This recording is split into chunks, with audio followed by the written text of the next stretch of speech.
All right. So now we've made it through chapter 14, which was what? Work energy. So we can have a test on work energy. And work energy. Before we forget, so work energy, what was the basic, how do you know you have a work energy problem? Masses, velocities, and springs or height. We're not asking for acceleration, we're asking for velocity. And yeah, distances. Because work is force times distance. Impulse momentum is, well, we'll go through the test, the quiz, before we talk about that. We'll talk about some questions on the homework. So, linear impulse and momentum equation is by integrating what with respect to time? Or dB.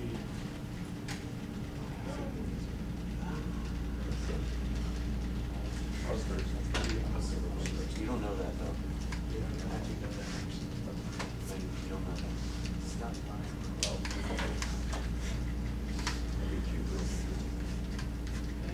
Everybody wants to know. It is everyone, so I can stop waiting.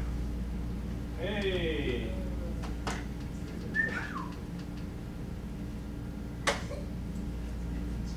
All right, which parameter is not involved with linear impulse and momentum?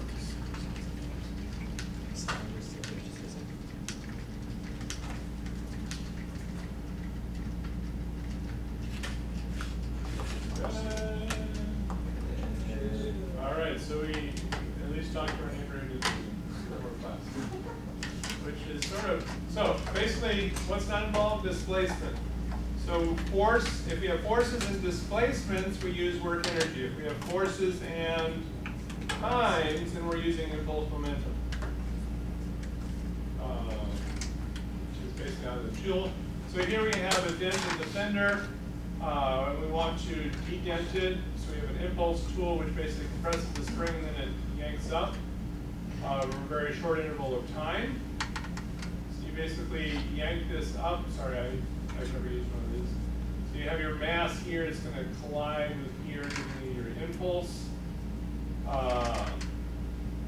Similarly, a hammer striking a nail is a similar impulse problem. You can figure out how fast the nail is going after you hit it. So here we have a stake struck by a sledgehammer. Gives you an impulsive force. And so the impulsive force gives you your initial velocity once you get done hitting it. How do you figure out how far it goes into the ground when you hit it? Work energy. How far, distance, work energy. You have the initial velocity after you hit it, then how far will be work energy? So sometimes it's a multi-part problem. So we know the speed of the sledgehammer, we can figure out how the impulsive force going to. So we basically integrate the equation of motion with respect to time, F is equal to ma. And this is the principle of impulse momentum. And so we integrate ma over time, we get v. And so the impulse is integrating our force over time is our impulse. So there's problems with forces, velocities, and times. They say, please use impulse momentum.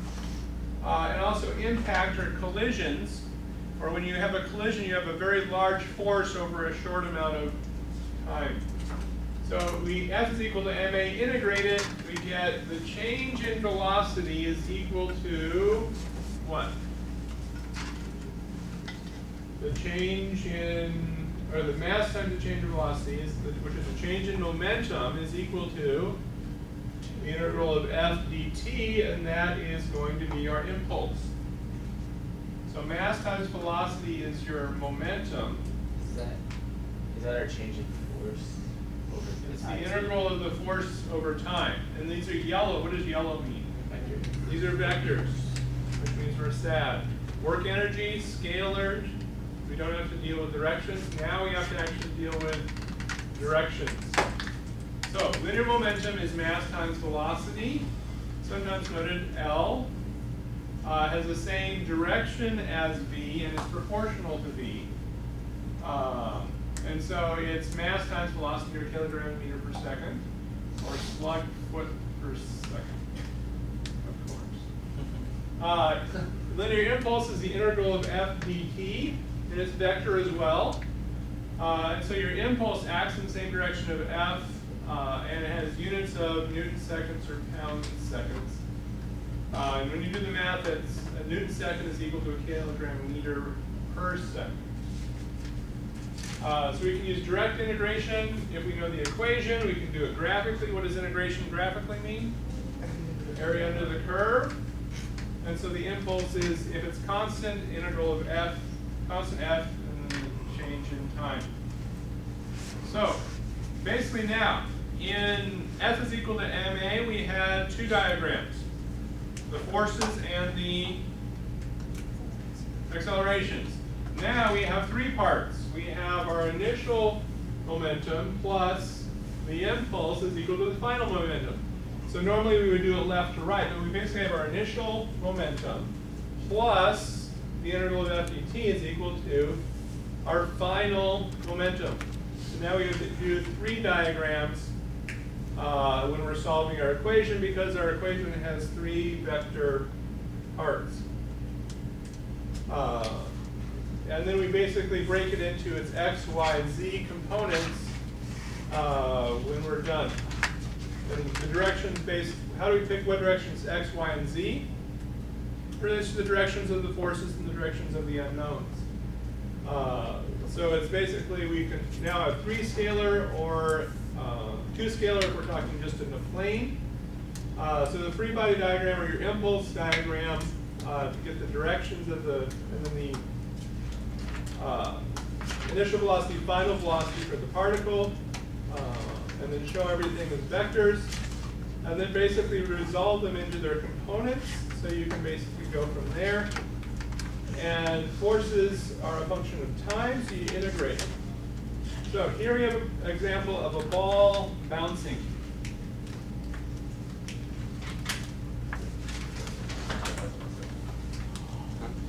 So how do we do the bouncing ball? We have a ½ kilogram ball, which makes us happy because we're not in the English system.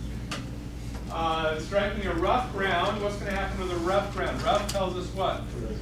There's friction, so we could have a horizontal force and a vertical force.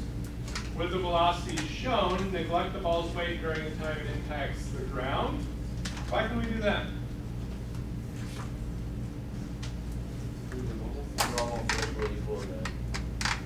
It's really short. It's what? It's a really short time. The amount of force of the ball hitting the ground is much bigger than gravity. So when you collide into something that's a very large force, it's much larger than gravity over that very short amount of time. And so we basically want to find the magnitude of the impulsive force exerted on the ball. And we basically draw the momentum and impulse diagrams of the ball as it hits the surface, and then apply the principle of impulse momentum.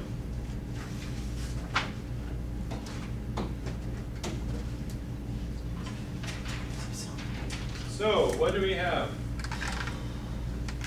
Our basic equation is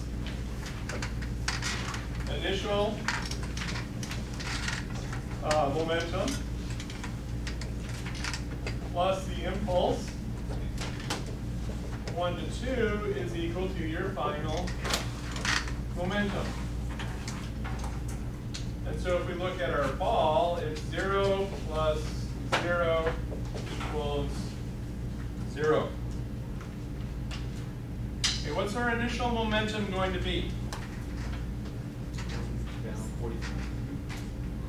Right, so it's going to be down at an angle of 45 degrees, and we have mass, which is 0.5 kilograms, times our velocity, which is 25 meters per second. So that was pretty easy. That's just our mass times our velocity. It's a vector equation. It's going down at 45 degrees. Plus, what are our impulsive forces going to be?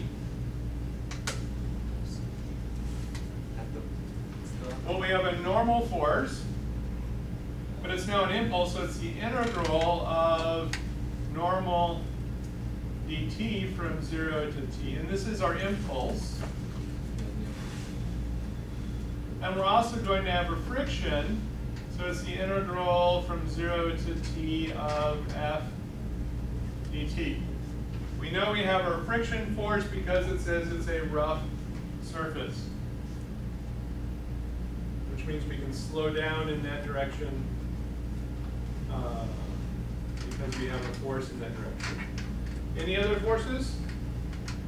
Well, we would normally have gravity, but we are assuming that gravity is small compared to the normal and friction force. And that's equal to what? Now we end up going at 0.5 kilograms, our mass, times V2, which is 10 meters per second. Is energy conserved?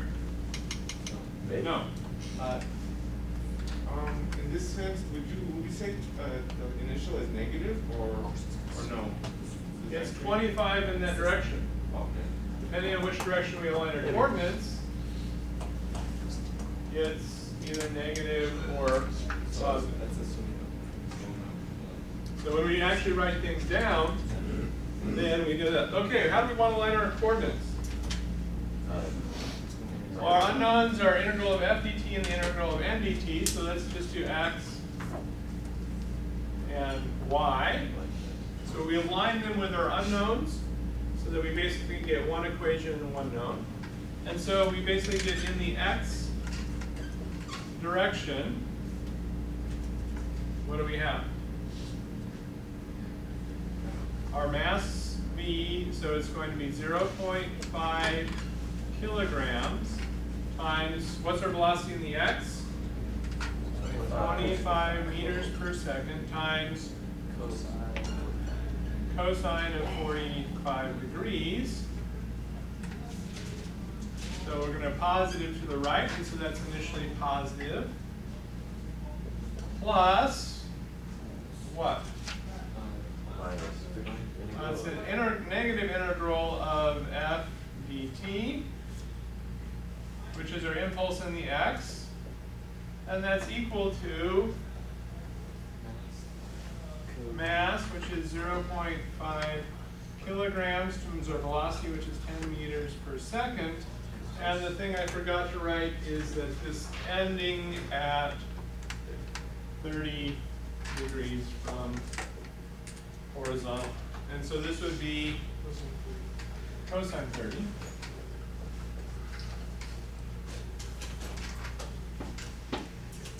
Would we just solve for the impulse? And we solve for the impulse. So basically the integral of f dt is equal to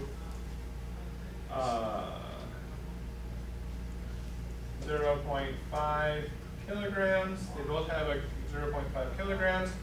And so it'll be 25 meters per second times cosine of 45 degrees minus, because this goes to the other side, this goes to the other side, 10 meters per second times cosine 30 degrees, and all that's in parentheses. And when we do that integral, we end up with,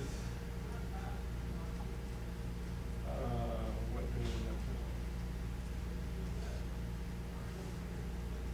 with? 4.51 Newton seconds. You couldn't take 25 out of that like that, could you? You meant to have 25 in Oh, parentheses, right? yes, thank you. Okay, just make sure. You can't take 25 out. Then we took out the 0.5 and then I took out the 25. So that's 4.51 Newton seconds. And then in the y direction, do you think the y direction is going to be a larger or smaller impulse? Larger, smaller? Okay, we got 50-50. It's gonna be bigger. It's going to be bigger. Why? You change your ball direction. Right, the change in velocity is bigger. Here we started off going to the x, we ended up going to the x, so the small change in velocity. Here we started out going down, we ended up going up, so we're going to have a larger change in velocity, and hence a larger impulse. Let's do positive up. And so we start with minus 0.5 kilograms, sorry, minus 0.5 kilograms, then 25 meters per second, times now it's sine of 45 degrees. And it's down because we are negative, plus what? It's the integral from 0 to t of n dt, our impulse going up. And that is equal to what? It's 0.5 kilograms times our velocity, 10 meters per second, times sine of 30 degrees. And that's positive because our final velocity is going upwards. And so from here we can get the integral from 0 to t of n dt is equal to 11.3 Newton seconds. So now we have the impulsive force in the x, the impulsive force in the y. Are we done? Now we're asked for the total impulsive force, and so the impulse magnitude is equal to the square root of 4.51 squared plus 11.3 squared, and that is equal to 12.2 seconds. This Newton per second. What? Is it Newton per second? Because it's kilogram times meter per second. It's a force times time, so it's Newton seconds, right? A Newton times second is equal to kg meter per second squared times second, which is kg meter per second. So a Newton second is equal to a kilogram meter per second. I don't want to go to slugs. But as long as we take out, that's why we're using slugs, because the slugs are at least dimensionally consistent. All right. How are we doing? There's the sun. Come on. More sun. Okay, what's the impulse going to be of this force? We have force over time. What's its impulse?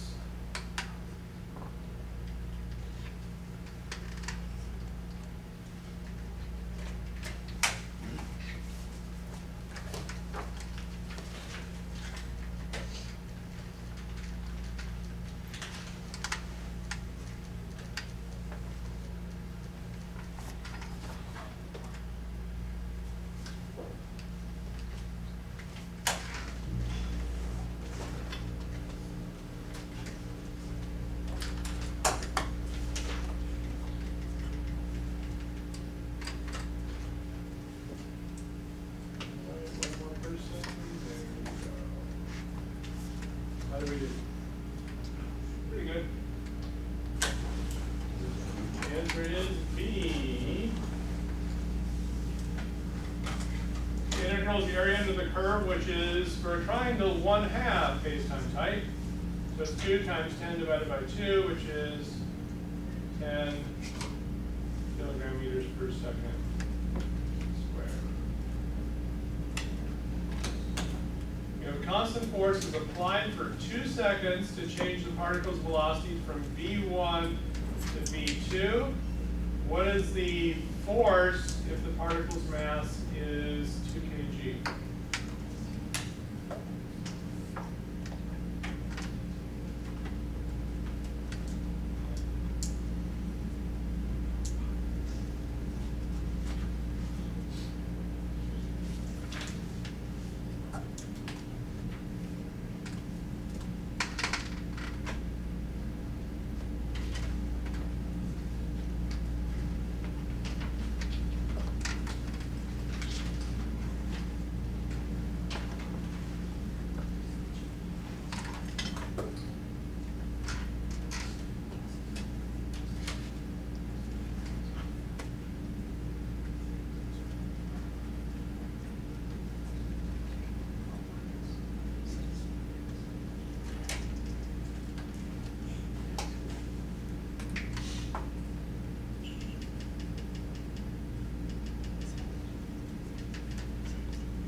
the same y frequency. You actually have to calculate the y.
Another 10 seconds, 50 seconds, wrap things up.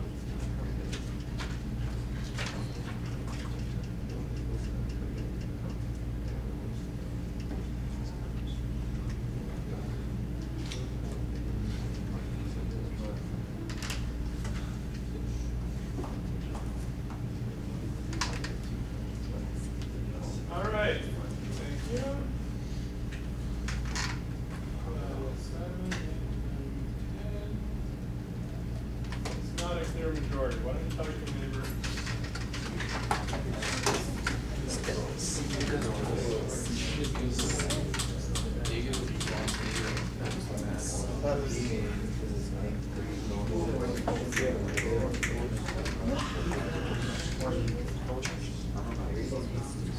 Alright, plus.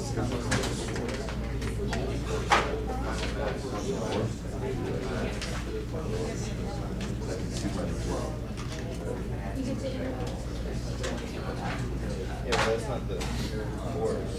These are the forces, that's the velocity.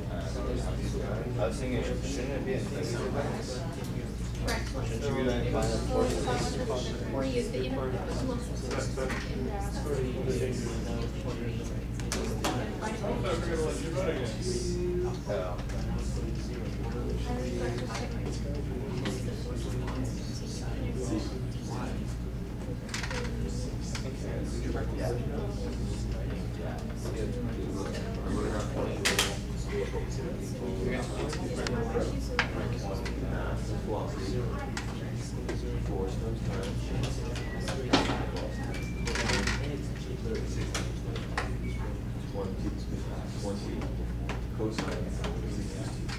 All right, 30 more seconds. Hey.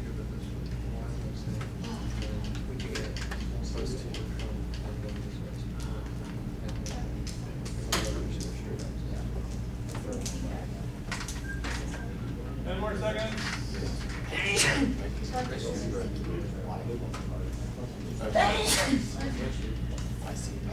Oh, fresh. That's good. Okay, so talking definitely helped to at least reach a consensus. Nate, could you possibly explain that one? C was the right answer, correct? So half the people got it, but the other half didn't. So basically we have minus 2 times 10 plus this magic impulse is equal to 2 times 10. That's 20. So 10, the x component is of this is 10. And so we have basically a difference in velocity. Velocity is a change in velocity of 20.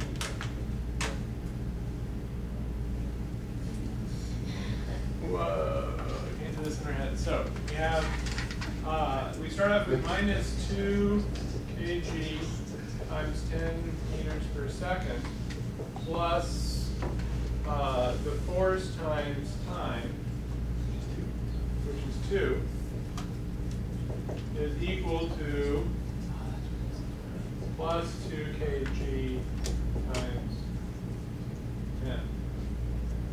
2's cancel, get F and what's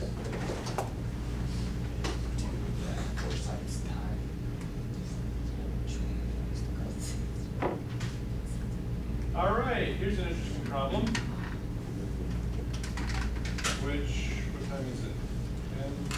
10:34, I guess we can't do this. At least let me start this for us. So we want to basically think, we have a force applied to our crate.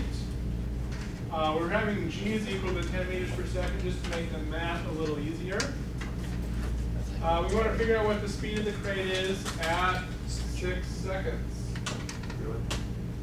That's our plan. Well, when does a crate actually start lifting?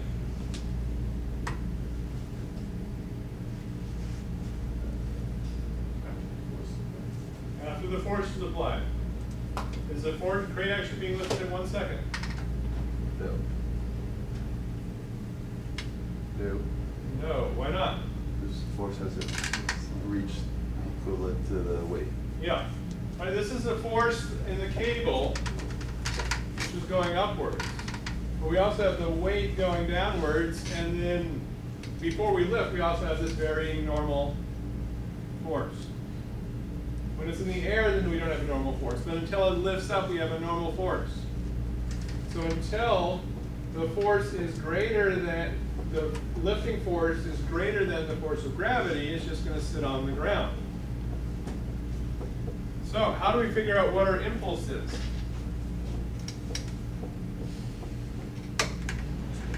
Do it right here. So if we plot this,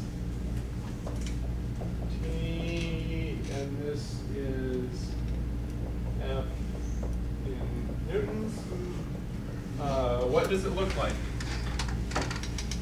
It goes up to 250, and then it stays flat. And this point here is 5 seconds. So that's one of the forces on our body. Right, so we have, going upwards, we're going to have our force. What other forces can act on our body? We have gravity. Here, let's make this a red force to keep all the forces red.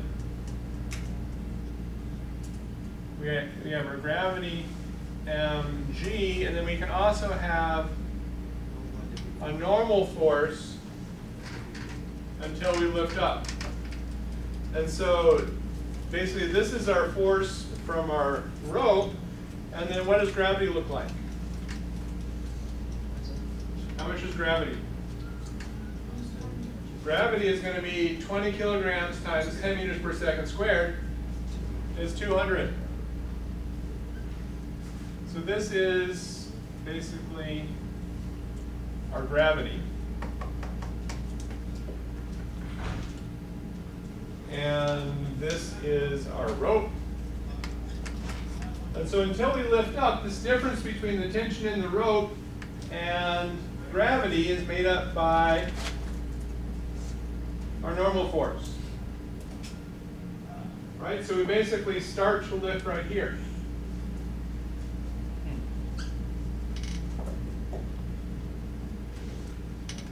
That's where we're going to start to lift. Until then, we're going to remain constant. What is the net impulse?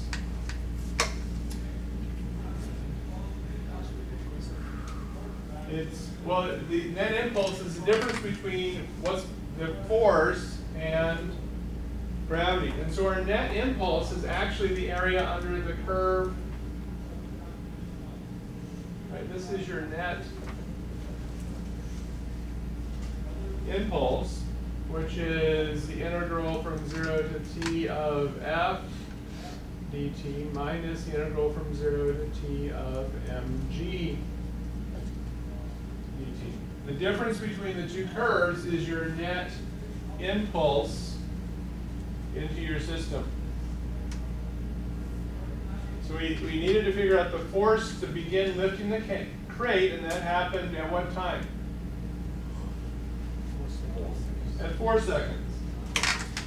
So basically at 4 seconds, we begin to lift the crate. Until then, the rope is getting more and more tension in it, but the normal force is supplying the extra force, and so we're not actually going to be going anywhere.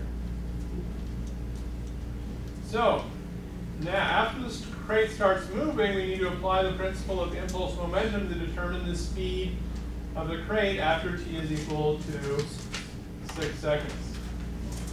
And so we basically have going our impulse momentum. It's mg dt, f dt. We start off with 0 plus our impulse momentum is equal to what? What's our final answer? Right, we're going to have our mass times velocity final, and that's what we're trying to find. So how do we figure that out? We basically have 0 plus the impulse from 1 to 2 is equal to the final times our mass, and it's a net impulse between, oops, we forgot our calculus symbols.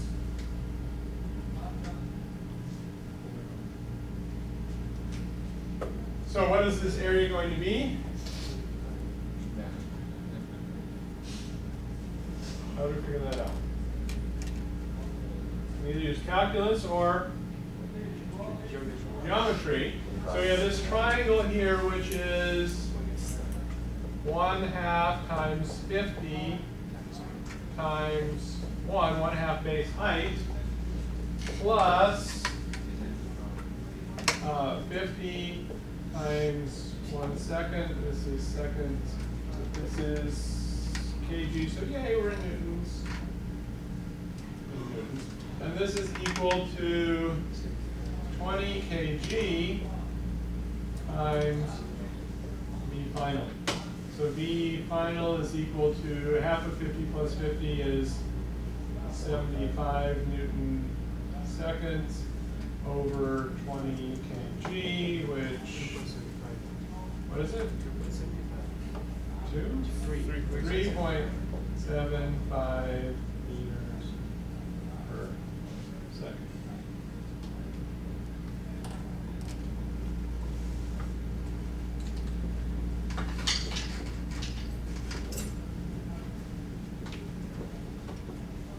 Question? Answer?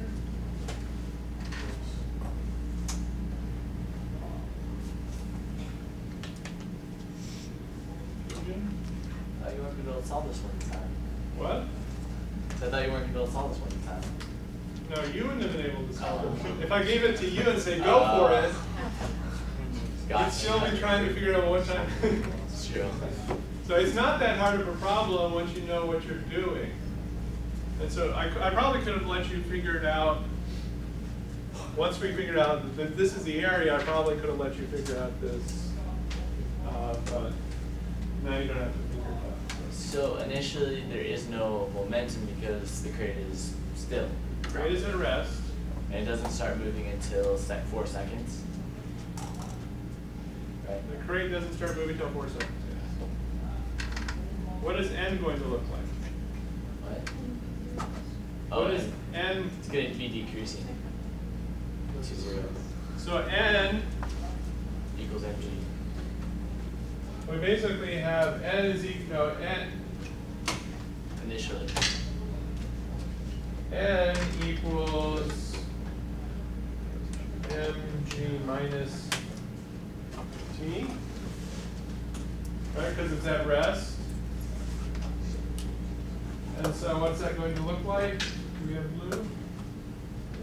Yeah, we need to do all of our colors.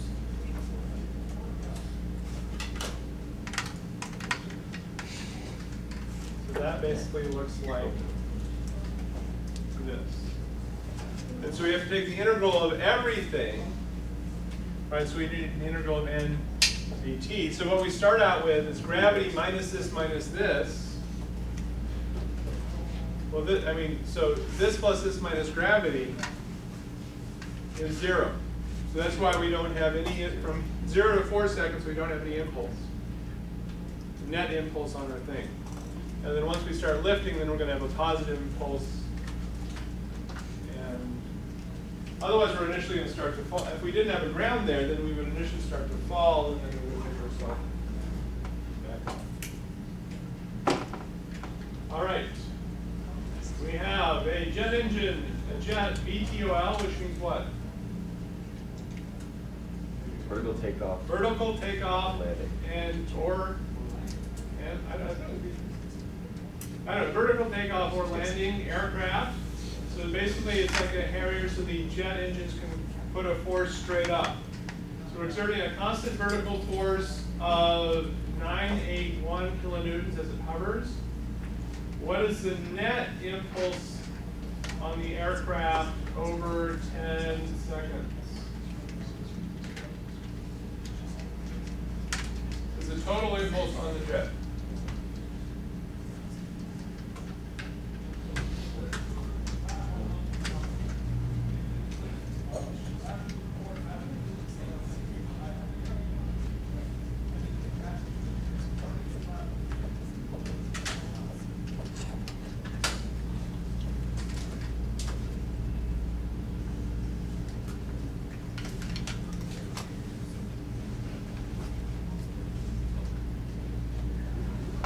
All right, 10 more seconds.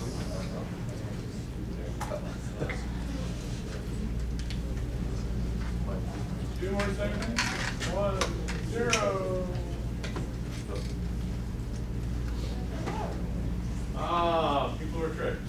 Actually, they did.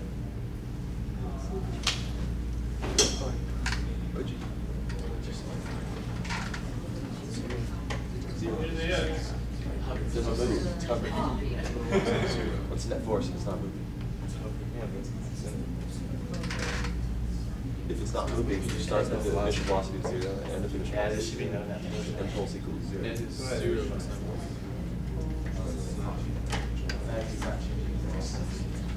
It's hovering. Oh, let you vote again.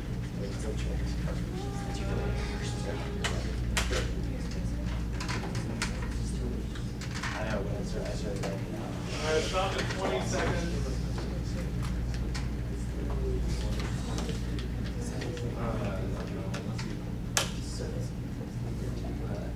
I'll stop at 25 seconds. 4, 5, 6. All right. So less people are tricked now. If it's hovering, then the change in velocity is 0. So therefore, the net impulse, the impulse from gravity plus the impulse in the engine, is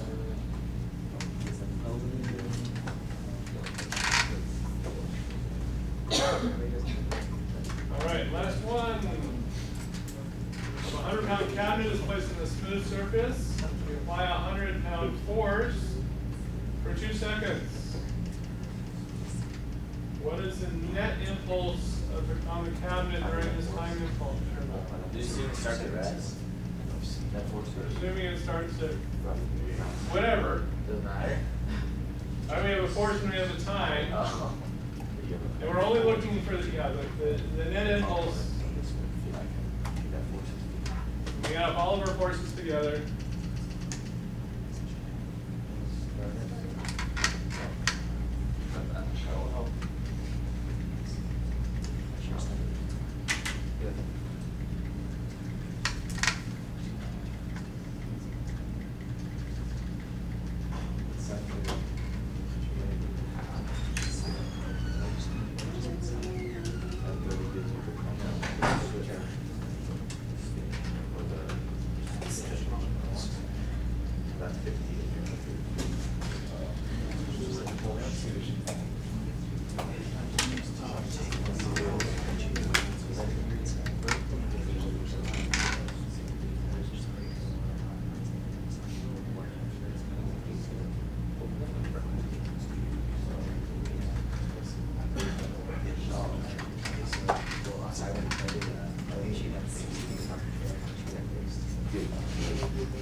All right, 10 more seconds.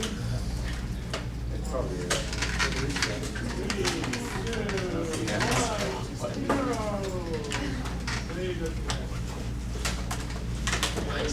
is the right answer. You need to subtract the rate in the optimal direction. E is the right answer. It's 100 minus 13. Anytime magnitude is X, Y, someone for. We'll set up X, Y along the hill and perpendicular. Right at the target, double arrow.